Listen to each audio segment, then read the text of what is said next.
and K.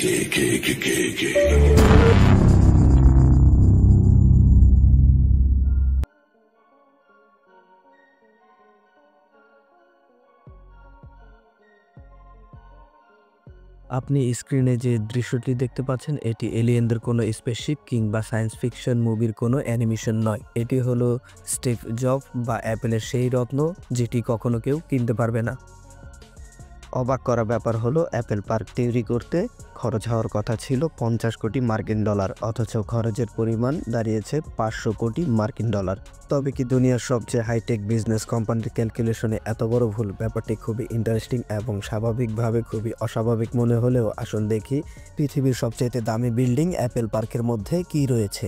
অ্যাপেলের এই হেডকোয়ার্টারটি 40টি football মাঠের সমান। এটা আপনার একটি হাইটেক ফিউচারিস্টিক সিটিও মনে হতে পারে, কারণ জীবন ধারণের জন্য প্রয়োজনীয় সবকিছুই এখানে রয়েছে, যেমন খাবারের জন্য ক্যাফেটেরিয়া, সুস্বাস্থ্যের জন্য জিম এবং মেডিকেল ইমার্জেন্সি ইত্যাদি।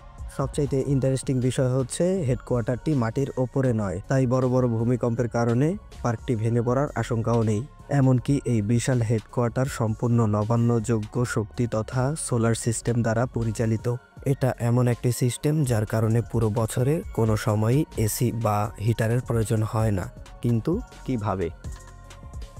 And we come up with a design that puts 12,000 people in one building. এটি ছিল স্টিভ জবসের স্বপ্ন, যেটি তিনি 2011 সালে সিটি কাউন্সিলরের সামনে বলেছিল, কিন্তু এই স্বপ্ন তার মধ্যে ছিল 2004 সাল থেকেই।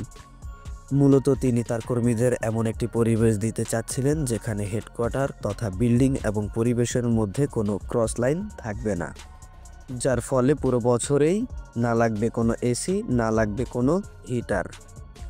এবং স্টিভ জবস সেটা করেও দেখিয়েছে। তবে তার স্বপ্নের পূর্ণাঙ্গ বাস্তবিক রূপ তিনি দেখে যেতে পারেননি। অক্টোবর 2011 সালে অ্যাপেলকে টিম কুকের হাতে হস্তান্তর করে তিনি পৃথিবী থেকে বিদায় নেন। অবাক করা বিষয় হলো স্টিভ জবস অ্যাপেল পার্কের নির্মাণ ব্যয় $50 কোটি ধরলেও এর 8 বছর পর নির্মাণ ব্যয় গিয়ে দাঁড়ায় $500 কোটি। তবে আশ্চর্যের ব্যাপার হলো এই অর্থ 2008 সালে অ্যাপেলের ক্যাশ রিজার্ভে মাত্র 2% ছিল। হয়তো বুঝতেই পারছেন বর্তমানে এই অর্থ তাদের কাছে কতটা নগণ্য।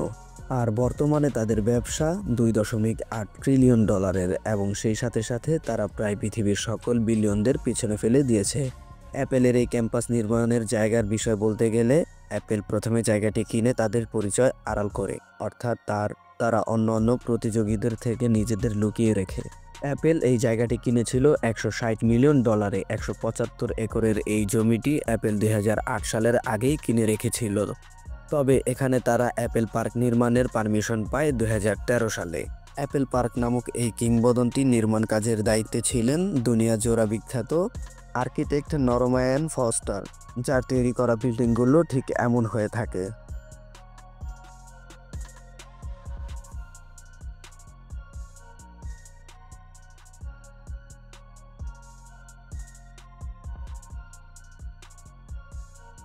$2017 সালে অ্যাপেল পার্ক ওপেনিংয়ের পরে দুনিয়া জোড়া শুধু অ্যাপেল পার্কেরই গুণগান চলছিল।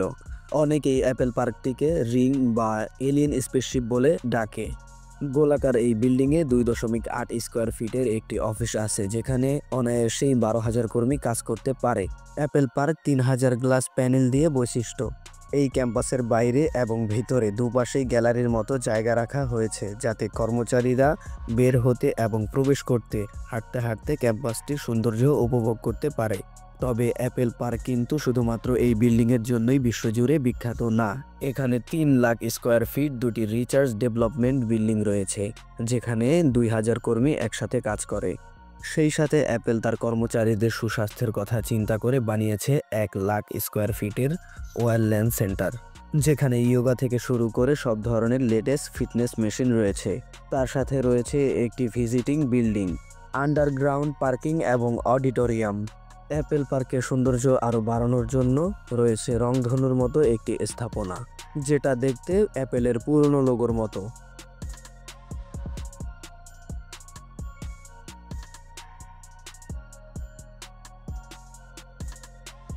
অ্যাপেলের এই আশ্চর্যজনক হেডকোয়ার্টার নিয়ে ভিডিও আজকের মতো এখানেই শেষ করছি।